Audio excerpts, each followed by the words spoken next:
Hey everybody, Rob Hogue here. I wanted to do a quick tip for you guys today, and it might seem pretty insignificant at first, but trust me when I tell you, it's ruined many. It's been ruining early spring fishing trips for years. It's happened to me in the past, and I've kind of figured out ways to kind of deal with it. And once you hear about it, you'll either recognize that it's happened to you, or you'll recognize that it's actually could be an issue. And hopefully, I give you some steps today to so that this doesn't happen to you this year. Um, this doesn't really affect our southern guys as much as it does for us up north dealing with frozen lakes and stuff like that. But it does affect you guys too, especially if you go through any period of time where you're not fishing in the winter.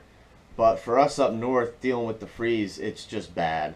And to make it all worse, in January they start airing all the new fishing shows for the year.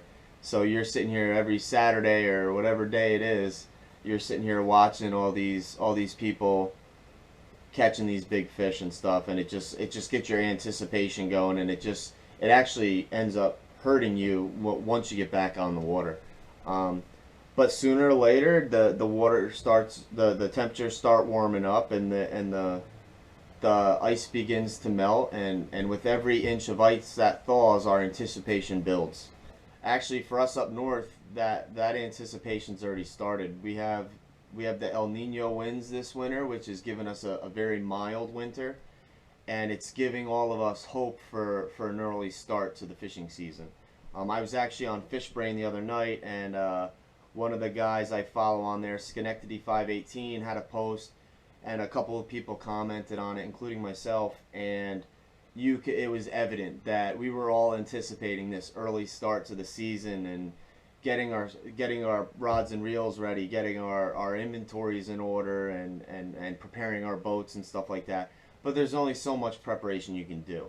Um, and when you see all these people fishing on the shows and stuff like that, it really does. It makes you crazy. But we will be out on the water soon, and that's when this issue kind of takes hold.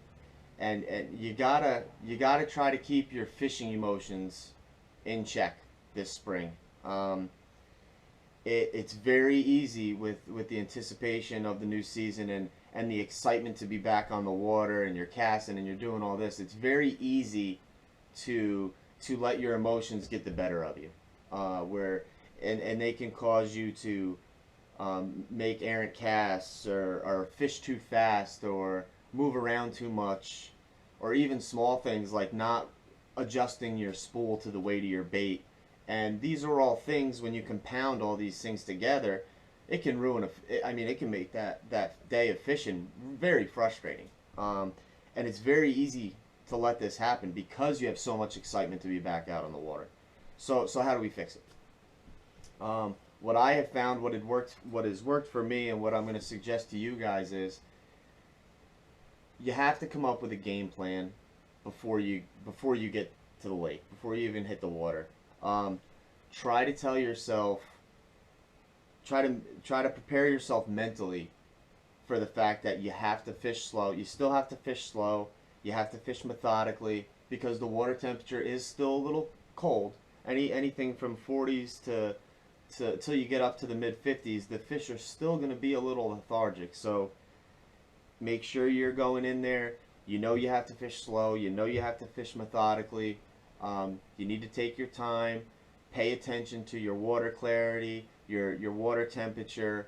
Um, Try to remember all the things that you've learned, whether through fishing articles, fishing videos, or books you've read. Try to remember everything you learned in the off season and just try to apply it the best you can. Stay calm on the water. Try to make good decisions. Um, don't go out there, and it's very easy to do this because you've missed it so much. Don't go out there trying to fill the boat. Go out there with the mindset, hey, I'm trying to get 1 or 2 bites a day, and because you know when the water temperature starts climbing up, the good days are coming. So go out there, and you can still have good days early spring, but you have to fish slower. You have to fish methodically. You have to be where the fish are. and it's far too easy to forget that. So go out there trying to catch one or two fish, and if you catch more, it's a bonus. If you come across a school of bass and you end up filling the boat, then great. But don't go out there thinking you're going to fill the boat, because that'll just add to the frustrations if you don't. But I wish everybody the best of luck this season. I hope you all have great seasons. And I would love to see some pictures of your catches. You can post them on my Facebook page. It's Bass Stalker Fishing. Just type in Bass Stalker Fishing on Facebook. Love to see your catches. If you have any questions, you can ask me there, or you can ask me on YouTube. But good luck, guys, and we'll talk to you again soon.